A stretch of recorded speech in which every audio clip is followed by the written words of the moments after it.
سبق نمبر 64 سورۃ النساء کا رکوع نمبر 5 آیت نمبر 26 تا 33۔ قرآن مجید کی تلاوت حرفی لفظی اور با محاورہ ترجمہ بما تشریح حافظ محمد قاسم خان کی آواز میں۔ بسم اللہ الرحمن الرحیم۔ يريد الله ليبين لكم ويهديكم سنن الذين من قبلكم ويتوب عليكم والله عليم حكيم۔ یرید اللہ چاہتا ہے اللہ، لیبین کہ واضح بیان کرے، لکم تمہارے لیے، ویہدیکم اور دکھا دے تمہیں، سننا طریقے، الذین ان لوگوں کے جو من قبلکم تم سے پہلے تھے، ویتوبا اور توجہ کرے، علیکم تم پر، واللہ علیم حکیم اور اللہ جاننے والا حکمت والا ہے۔ پوری آیت۔ اللہ چاہتا ہے تمہارے لیے واضح بیان کرے اور تم سے پہلے لوگوں کی راہ پر چلا دے اور تم پر توبہ کا در کھلا رکھے، اور اللہ تو جاننے والا حکمت والا ہے۔ واللہ یرید ان یتوب علیکم ویرید الذین یتبعون الشہوات ان تمیلوا میلا عظیما۔ واللہ یرید اور اللہ چاہتا ہے، ان یتوبا کہ متوجہ رہے، علیکم تم پر، ویرید الذین اور چاہتے ہیں وہ لوگ جو، یتبعون پیچھے پڑے ہیں، الشہواتی مزوں کے، ان تمیلو یہ کہ مائل ہو جاؤ تم، میلن مائل ہونا، عظیما بہت بڑا۔ پوری آیت۔ اور اللہ تم پر کرم کا در کھلا رکھنا چاہتا ہے، اور مزوں کے پیچھے پڑے لوگ چاہتے ہیں کہ تم بہت بڑی خرابی کی طرف مائل ہو جاؤ۔ یرید اللہ ان یخفف عنکم وخلق الانسان ضعیفا۔ یرید اللہ چاہتا ہے اللہ، ان یخفف کہ ہلکا کرے بوجھ، عنکم تم سے، وخلق الانسان اور پیدا کیا گیا ہے انسان، ضعیفا کمزور۔ پوری آیت۔ اللہ چاہتا ہے کہ تم سے بوجھ ہلکا کر دے، اور انسان تو پیدا ہی کمزور کیا گیا ہے۔ یا ایہا الذین آمنوا لا تأکلوا اموالکم بینکم بالباطل الا ان تکون تجارة عن تراض منکم ولا تقتلوا انفسکم ان اللہ کان بکم رحیما۔ یا ایہا الذین آمنوا اے ایمان والے لوگو، لا تأکلوا نہ کھاؤ تم، اموالکم اپنے مال، بینکم آپس میں، بالباطل ناحق، الا مگر، ان تکونا یہ کہ ہو، تجارتاً سودا، عن تراض باہم رضامندی سے، منکم تم سے، ولا تقتلوا اور نہ قتل کرو تم، انفسکم اپنی جانوں کو، ان اللہ کانا بے شک اللہ ہے، بکم تم پر، رحیما رحم کرنے والا۔ پوری آیت۔ اے ایمان والو تم آپس میں ایک دوسرے کا مال ناحق مت کھاؤ، ہاں مگر تمہاری آپس کی رضامندی سے کوئی سودا ہوا ہو، اور تم اپنی جانوں کو ہلاک بھی نہ کرو، یقیناً اللہ تم پر مہربان ہے۔ ومن يفعل ذلك عدوانا وظلما فسوف نصليه نارا وكان ذلك على الله يسيرا۔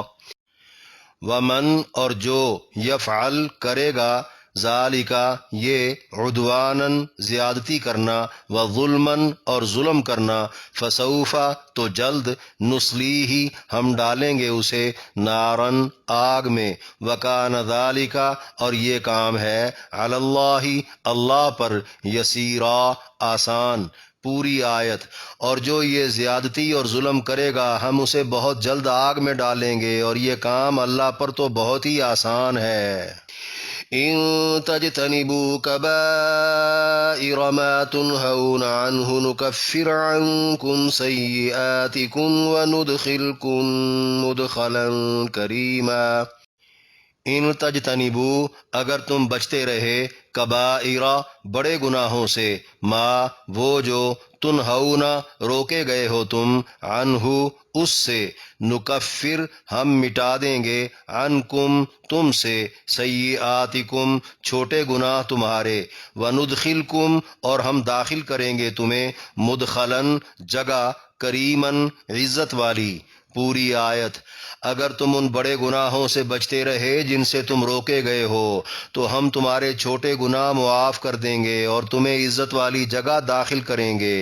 وَلَا تَتَمَنَّوْا مَا فَضَّلَ اللَّهُ بِهِ بَعْضَكُمْ عَلَى بَعْضٍ لِلرِّجَالِ نَصِيبٌ مِّمَّا اكْتَسَبُوا وَلِلنِّسَاءِ نَصِيبٌ مِّمَّا اكْتَسَبْنَ وَاسْأَلُوا اللَّهَ مِن فَضْلِهِ إِنَّ اللَّهَ كَانَ بِكُلِّ شَيْءٍ عَلِيمًا۔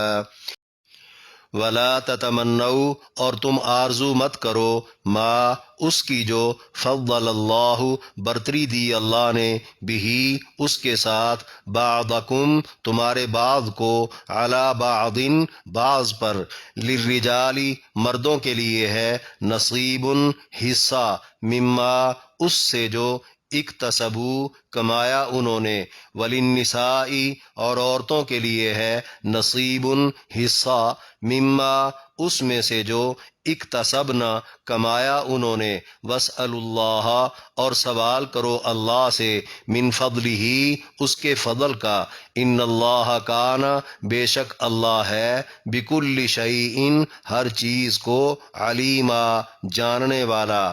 پوری آیت۔ جس چیز کے ساتھ اللہ نے تمہارے بعض کو بعض پر برتری دی ہے تم اس کی تمنا مت کرو۔ مردوں کا حصہ ان کے عملوں میں سے ہے اور عورتوں کا حصہ ان کے عملوں میں سے ہے، بس تم اللہ سے اس کا فضل مانگو، اللہ تو ہر چیز کو جاننے والا ہے۔ وَلِكُلٍّ جَعَلْنَا مَوَالِيَ مِمَّا تَرَكَ الْوَالِدَانِ وَالْأَقْرَبُونَ وَالَّذِينَ عَقَدَتْ أَيْمَانُكُمْ فَآتُوهُمْ نَصِيبَهُمْ إِنَّ اللَّهَ كَانَ عَلَى كُلِّ شَيْءٍ شَهِيدًا۔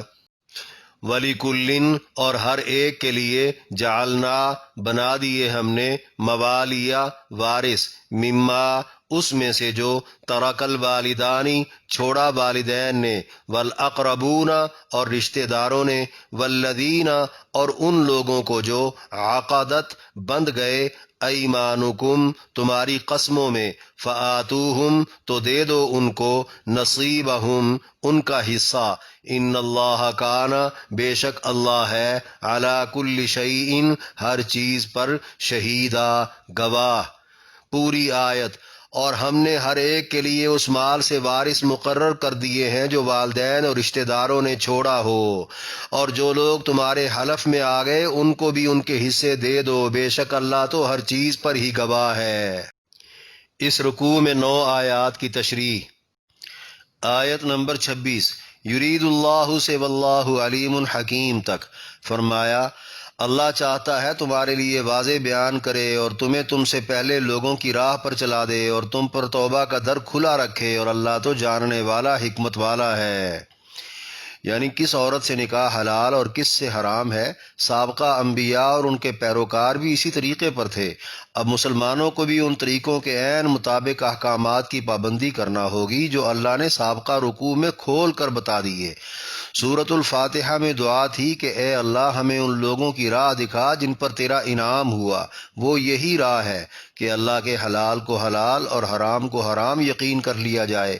اب جو حکم عدولیاں زمانہ جاہلیت میں ہو چکی یا نادانی میں ہو جائیں، معافی مانگنے پر اللہ وہ معاف کر دے گا۔ اللہ نے اپنے وسیع علم و حکمت کی بنیاد پر یہ فیصلے صادر فرما دیے ہیں۔ آیت نمبر 27 واللہ یرید سے ان تمیلوا میلا عظیما تک فرمایا اور اللہ تم پر نظر کرم رکھنا چاہتا ہے، اور مزوں کے پیچھے پڑے لوگ چاہتے ہیں کہ تم بہت بڑی خرابی کی طرف مائل ہو جاؤ۔ یعنی حلال و حرام پر مبنی شرعی دستور دینے میں اللہ کی منشا یہ ہے کہ لوگ ایسے جرائم سے بچیں یا جرائم کے ارتکاب پر توبہ کر لیں جن سے دنیا میں بگاڑ اور تباہی پھیلے اور جہنم بھڑکے، جبکہ مزوں کے پیچھے پڑے لوگ مسلمانوں کو بے حیا، بد کردار اور مادر پدر آزاد بنانے پر تلے ہوئے ہیں۔ جو ان کے جی میں آئے وہی ان کا دستور ہے، وہی ان کا قانون ہے۔ اللہ کا قانون ان کی خبیث طبیعتوں پر بوجھ ہے، ان کے ہاں ترقی کی راہ میں رکاوٹ ہے، پتھر کے زمانے کی روایت ہے، دقیانوسی فلسفہ ہے۔ ان کے ہاں شریعت خام خواہ کی ایک مصیبت ہے۔ مرد مرد سے، عورت عورت سے یا کوئی بھی کسی سے لذت لینا اپنا حق سمجھ رہا ہے۔ یہ وہ رجحان ہے جس نے سماوی مذاہب کے پیروکاروں کو زندہ درگور کر دیا ہے۔ معاشرے کا ہر فرد بے غیرتی کے بہاؤ میں بہتا چلا جا رہا ہے۔ روک تھام کی کوئی سبیل نظر نہیں آ رہی۔ مسلم کافر تمام ریاستیں ایسے عناصر کی سرپرست ہیں، دنیا کے تمام وسائل ان کے لیے وقف ہیں۔ قرآن و سنت کی بات ایک عیب بن چکا ہے۔ یہی حال ان عربوں کا تھا جن میں آخری رسول مبعوث ہوئے، وہ بھی اپنے من پسند طور طریقوں کو اپنا دین بنائے بیٹھے تھے۔ صدیوں پرانے رچے بسے رسوم و رواج، خانگی ناانصافیوں اور معاشرتی بے اعتدالیوں کو چھوڑنے کے لیے قطعاً تیار نہ تھے۔ اللہ کے ہر حکم کی مخالفت کرتے، مذاق اڑاتے، لوگوں کو اس کے خلاف بھڑکاتے۔ اس طرح وہ نبی علیہ السلام کی اصلاحی کوششوں میں رخنے ڈالتے، رکاوٹیں کھڑی کرتے۔ اللہ نے انہیں نامراد کیا۔ آج کے جاہل بھی انشاءاللہ ضرور نامراد ہوں گے۔ آیت نمبر 28 یرید اللہ ان یخفف عنکم وخلق الانسان ضعیفا۔ فرمایا اللہ چاہتا ہے کہ تم سے بوجھ ہلکا کر دے، اور انسان تو پیدا ہی کمزور کیا گیا ہے۔ یعنی جملہ شرعی احکام انسان کی فطری کمزوریوں اور طبی رغبتوں کے عین مطابق صادر کیے گئے ہیں۔ لا قانونیت والی زندگی تو درندگی ہے۔ یہ ممکن ہی نہیں کہ انسان کسی دستور کے بغیر پرامن اور خوشحال زندگی بسر کر لیں۔ قانون سازی انسانوں کی ضرورت ہے، انفرادی ہو یا اجتماعی، گھریلو ہو یا معاشرتی اور ریاستی۔ قانون تو بہرحال انسانوں کو بنانے ہی پڑتے ہیں۔ ایسے میں اللہ کے قوانین میں بھی اور قوانین کے ٹوٹ جانے پر معذرت میں بھی دنیا کے بنائے ہوئے قوانین کے مقابلے میں حد درجہ آسانیاں ہیں۔ دنیا کسی مجبور معذور کو رعایت نہیں دیتی، جبکہ اللہ نے اپنے ہر قانون میں مجبوروں معذوروں کے لیے انفرادی طور پر رعایتیں دے رکھی ہیں۔ جہاں جیسے جیسے ہمت کم پڑتی جائے وہاں ویسے ویسے تخفیف ملتی جاتی ہے۔ ایسا تو ہرگز نہیں کہ کسی کے طبعی اور فطری تقاضے کو توڑ مروڑ کر رکھ دیا گیا ہو۔ جس نے انسان کو پیدا کیا اور کہا کہ کمزور پیدا ہوا ہے، بھلا وہ انسانی ضرورتوں کو نہیں سمجھے گا تو پھر کون ہے جو سمجھے؟ بحوالہ بخاری بروایت ابو ہریرہ رضی اللہ عنہ، نبی علیہ السلام نے فرمایا تم لوگوں پر آسانی کرنے کے لیے بھیجے گئے ہو، مشکل میں ڈالنے کے لیے نہیں بھیجے گئے۔ بحوالہ شمائل ترمذی بروایت بی بی عائشہ رضی اللہ عنہا، نبی علیہ السلام کو جب بھی دو کاموں میں سے کسی ایک کام میں اختیار دیا جاتا تو آپ زیادہ آسان کو اختیار فرماتے، بشرطے کہ اس پر گناہ نہ ہو۔ آیت نمبر 29 یا ایہا الذین آمنوا لا تأکلوا سے ان اللہ کان بکم رحیما تک۔ فرمایا اے ایمان والو تم آپس میں ایک دوسرے کا مال ناحق مت کھاؤ، ہاں مگر تمہاری آپس کی رضامندی سے کوئی سودا ہوا ہو، اور تم اپنی جانوں کو ہلاک بھی نہ کرو، یقیناً اللہ تم پر مہربان ہے۔ یعنی نکاح کے لیے حلال و حرام عورتوں کی طرح مال کے متعلق بھی حلال و حرام کے خدائی قوانین ہیں، ان کی بھی پابندی لازمی ہے۔ جس طرح حلال عورتوں میں سے پرائی عورت باہمی رضامندی پر عقد نکاح کے بغیر اپنی نہیں ہو سکتی، اسی طرح پرایا حلال مال بھی باہمی رضامندی پر عقد بیع کے بغیر اپنا نہیں ہو سکتا۔ یہاں پرائے مال کی چوری، دھوکے، غصب وغیرہ کی نفی ہے۔ غالباً یہی مطلب ہے اپنی جانوں کو ہلاک کرنے کا بھی۔ مال کی چھینا چھپٹی سے پیدا شدہ دشمنیاں اور صدمے باعث ہلاکت ہوتے ہیں، یا پھر الگ سے باہمی قتل و غارت بھی مراد ہو سکتی ہے۔ مفسرین کے بقول اس کا مطلب خودکشی بھی ہو سکتا ہے، جو کہ حرام ہے۔ عورتیں ہوں یا اموال اور جانیں، حتیٰ کہ اپنی جان بھی، اللہ نے ہر طرح کی حرام کاری سے منع کر کے یقیناً بندوں پر مہربانی کی ہے۔ آیت نمبر 30 وَمَن يَفْعَلْ سے وَكَانَ ذَلِكَ عَلَى اللَّهِ يَسِيرًا تک فرمایا، اور جو یہ زیادتی اور ظلم کرے گا ہم اسے بہت جلد آگ میں ڈالیں گے، اور یہ کام اللہ پر تو بہت ہی آسان ہے۔ یعنی جس نے بھی دوسروں پر زیادتی کی اور اپنی جان پر ظلم کیا، یا ناحق کو حق بنا لیا یا حرام کو حلال سمجھ لیا، وہ اخروی سزا سے نہیں بچ پائے گا۔ ہر طرح کی ظلم و زیادتی کا حساب رکھنا، جمع کرنا، سامنے لانا، پھر تولنا، انصاف پر مبنی فیصلے لینا اور ان کے مطابق سزا اور عذاب دینا اللہ پر نہایت آسان ہے۔ آیت نمبر 31 ان تجتنبوا سے وندخلکم مدخلا کریما تک فرمایا، اگر تم ان بڑے گناہوں سے بچتے رہے جن سے تم روکے گئے ہو، یعنی گناہوں میں فرق ہے، کچھ تو بڑے ہیں اور کچھ چھوٹے ہیں۔ مفسرین کے نزدیک بڑے گناہ وہ ہیں جن کی سزائیں حدود کی صورت میں قرآن نے بتائی ہیں، وہ گناہ بھی جن کا ذکر کر کے اللہ نے غصے یا لعنت کا لفظ استعمال کیا ہے، یا پھر جن پر دوزخ کی وعید سنائی گئی ہے، اور جن چھوٹے گناہوں کو معمولی سمجھ کر بار بار کیا جائے وہ بھی بڑے بن جاتے ہیں۔ حضرت طاؤس کہتے ہیں، حضرت ابن عباس رضی اللہ عنہ سے پوچھا گیا، کبیرہ گناہ 7 ہیں کیا؟ آپ نے فرمایا 70 کے قریب ہیں۔ حضرت سعید ابن جبیر کی روایت میں اسی سوال کے جواب میں حضرت ابن عباس نے فرمایا وہ 700 کے قریب ہیں۔ البتہ استغفار کے بعد کوئی کبیرہ نہیں رہتا اور اصرار کے بعد کوئی صغیرہ نہیں رہتا، بلکہ وہ بھی کبیرہ بن جاتا ہے۔ شمار کرنے والوں نے بڑے گناہوں کی فہرستیں لکھی ہیں، مگر دعویٰ نہیں کہ بس یہی ہیں۔ مفسرین نے کبیرہ گناہوں کی اصل بنیاد حق تلفی بیان کی ہے، خواہ حق تلفی اللہ کی ہو جیسے کفر، شرک، بغاوت، حکم عدولی وغیرہ، یا انسانوں کی ہو جیسے قتل، زنا، چوری، غصب، سود، جوا، ظلم وغیرہ۔ آخر میں فرمایا، تو ہم تمہارے چھوٹے گناہ معاف کر دیں گے اور تمہیں عزت والی جگہ داخل کریں گے۔ یعنی چھوٹے بے شمار گناہ جو بڑے گناہوں تک پہنچنے کا سبب بنے ہوں، گناہ کے قریب پہنچ کر اگر اللہ سے خوف آ گیا اور پیچھے ہٹ گئے تو شروع سے لے کر آخر تک ہاتھوں، پاؤں، آنکھوں، کانوں، زبان اور ہونٹوں کی تمام حرکتیں معاف ہو جائیں گی، اور اگر بڑے گناہ کا ارتکاب ہو گیا تو ہر حرکت الگ سے گناہ شمار ہوگی۔ اسی سے ملتی جلتی بات سورۃ النجم آیت نمبر 32 میں ہے، جو لوگ کبیرہ گناہوں اور بے حیائیوں سے بچیں گے ان سے لمم درجے کے گناہ معاف کر دیے جائیں گے۔ بحوالہ بخاری مسلم بروایت ابن عباس رضی اللہ عنہ بقول حضرت ابو ہریرہ رضی اللہ عنہ، نبی علیہ السلام نے فرمایا، اللہ نے ابن آدم کے مقدر میں زنا کا جتنا حصہ لکھ دیا ہے وہ پہنچ کر رہے گا۔ آنکھ کا زنا دیکھنا ہے، زبان کا زنا وہ باتیں ہیں جو طلب کو ابھارتی ہیں، اور نفس کا زنا تمنا کرنا ہے، پھر شرمگاہ کی تصدیق گناہ کرنا ہے اور تکذیب گناہ نہ کرنا ہے۔ گناہ کرنے کی صورت میں تمام محرکات گناہ بن جاتے ہیں ورنہ معاف کر دیے جاتے ہیں۔ اسی طرح باقی چھوٹے سب گناہ بھی معاف ہوتے رہتے ہیں اگر بندہ فرائض پورے کرتا اور حرام کاموں سے بچتا رہے، جس کے نتیجے میں عزتوں والی جنت کی سکونت یقینی ہے۔ آیت نمبر 32 وَلَا تَتَمَنَّوْا سے إِنَّ اللَّهَ كَانَ بِكُلِّ شَيْءٍ عَلِيمًا تک فرمایا، جس چیز کے ساتھ اللہ نے تمہارے بعض کو بعض پر برتری دی ہے تم اس کی تمنا مت کرو۔ مردوں کا حصہ ان کے عملوں میں سے ہے اور عورتوں کا حصہ ان کے عملوں میں سے ہے، بس تم اللہ سے اس کا فضل مانگو، اللہ تو ہر چیز کو جاننے والا ہے۔ یعنی ہر فرد خواہ وہ مرد ہو یا عورت اپنی جداگانہ حیت، قسمت، طبیعت، صلاحیت اور جسامت رکھتا ہے، اسی حساب سے ہر ایک کا کام بھی اور کاموں کی نوعیت بھی جداگانہ ہے۔ اگر کسی کو انفرادی طور پر یا طبقاتی یا پھر جنسی لحاظ سے اللہ نے برتری دی ہے تو باقیوں کو اس کی ہرس نہیں کرنی چاہیے، یہ ہرس جان کا روگ ہے۔ چاہیے کہ ہر کوئی اپنے تخلیقی اوصاف کے مطابق ہی اعمال کر کے اللہ کو راضی رکھے۔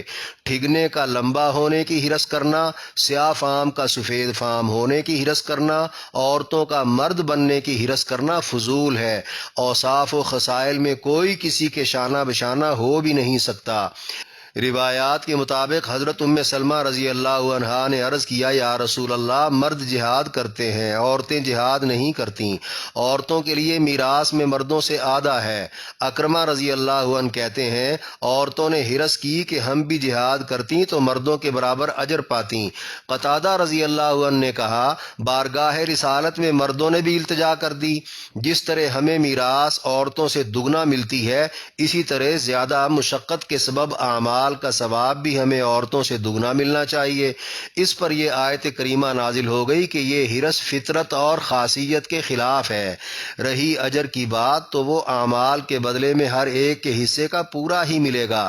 بیکار حرص کی بجائے اعمال کے اجر میں اللہ سے مزید اضافہ طلب کیا کرو، جو اخلاص کی زیادتی سے بڑھ بھی سکتا ہے اور حسد سے تو ضائع ہو جائے گا۔ ہاں، رشک کرنا ٹھیک ہے، وہ بھی صرف اختیاری اور کسبی امور میں، نہ کہ غیر اختیاری اور فطری امور میں۔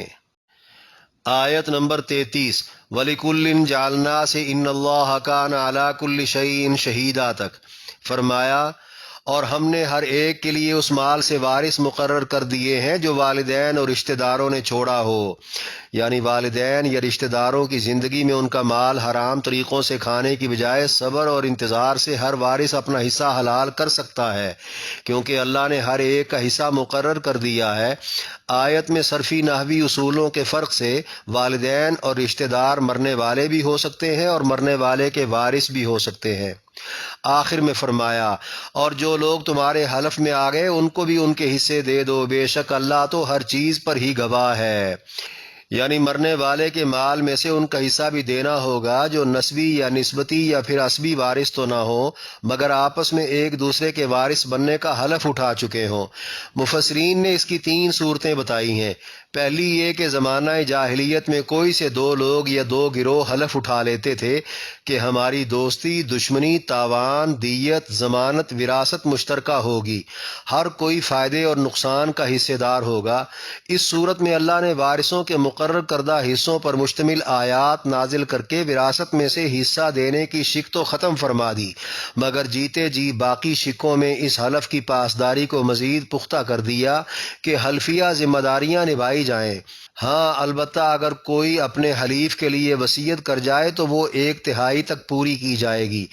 دوسری صورت، زمانہ جاہلیت میں کسی کو حلفاً بیٹا بول کر وارث قرار دے دیا جاتا، اللہ نے یہ صورت بھی ختم فرما دی کہ منہ بولا بیٹا وارث نہیں بن سکتا۔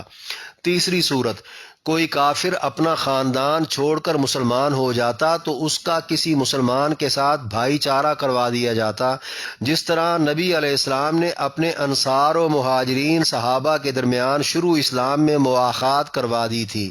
جب مسلمان بکثرت ہو گئے اور بیت المال قائم ہو گیا تو یہ صورت بھی ختم فرما دی گئی۔ اب حلفیہ معاہدوں کو زندگی میں نبھانے یا وصیت کر جانے تک باقی رکھ کر کہہ دیا گیا کہ اللہ ہر چیز پر گواہ ہے، مطلب جس نے حلیفوں کو وراثت دی یا جس نے جیتے جی حلیفوں کے ساتھ زیادتی کی وہ اللہ کی نظر میں رہے گا۔